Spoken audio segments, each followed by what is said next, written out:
Pemirsa, berbagai kalangan prihatin dengan jumlah siswa miskin di Bali pada 2024, yakni 18.000 jiwa.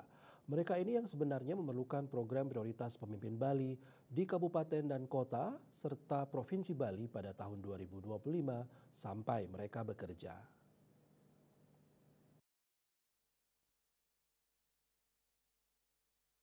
Pengamat pendidikan Dr. Ide Bagus Anom Sabtu 4 Januari 2025 di Gereja Gianyar mengungkapkan rasa prihatinnya di Bali masih banyak ada kakak miskin dan siswa miskin. Padahal Bali dikenal sebagai destinasi wisata terbaik dunia. Kedua, dia prihatin siswa miskin di Bali belum mendapatkan penanganan optimal dari pemerintah. Padahal jika ingin memutus rantai rakyat miskin, siswa miskin ini diberdayakan hingga jadi SDM berkualitas, hingga ditanggung sampai bekerja.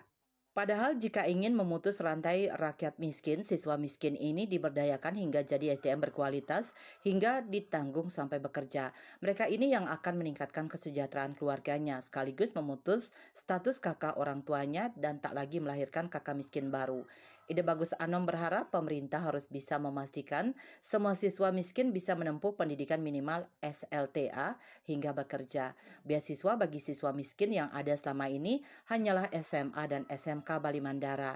Sementara siswa dari keluarga miskin justru lebih banyak ditampung di sekolah swasta. Sekalipun ada dana BOS, anggarannya terbatas dan tak seimbang dengan pengeluaran kepentingan belajar. Apalagi mau memperlakukan AI dalam dunia pendidikan. Dikhawatirkan akan menambah kesenjangan mereka dengan siswa keluarga mampu. Disinilah perlu sinergitas Pemkab dan Pemprov menangani siswa miskin yang jumlahnya sekitar 18.000 orang.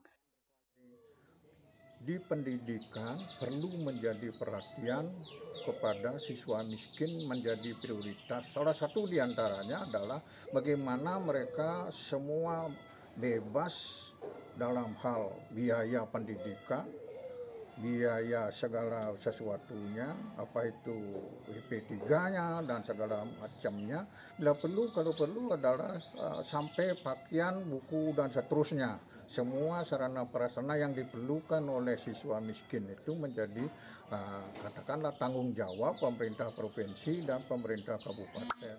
Nah, ini akan memberikan jawaban kepada bagaimana anak-anak miskin itu bisa teratasi sedemikian rupa sehingga Provinsi Bali akan barangkali pertama dan utama dalam menyukseskan pendidikan di Provinsi Bali. Ide Bagus Anom yang juga mantan Kakanwil Distikpora Provinsi Bali ini menambahkan, Gubernur terpilih Wayan Koster berjanji menambah sekolah Bali Mandara. Ini ide bagus dan jadi prioritas. Bahkan saat penerimaan peserta didik baru, sekolah berkewajiban menerima semua siswa miskin sesuai zona masing-masing. Dengan demikian, melalui kebijakan baru, siswa miskin lulusan SMP dipastikan akan diterima di semua SMA negeri, SMK negeri sesuai zona masing-masing. Sebab keluarga miskin hanya bisa diputus lewat pendidikan berkualitas. Sebab sebesar apapun bantuan pangan bagi kakak miskin tak akan ada artinya jika anaknya tak dapat pendidikan yang layak. Bila perlu dicarikan pekerjaan oleh pemerintah. Swece Bali TV.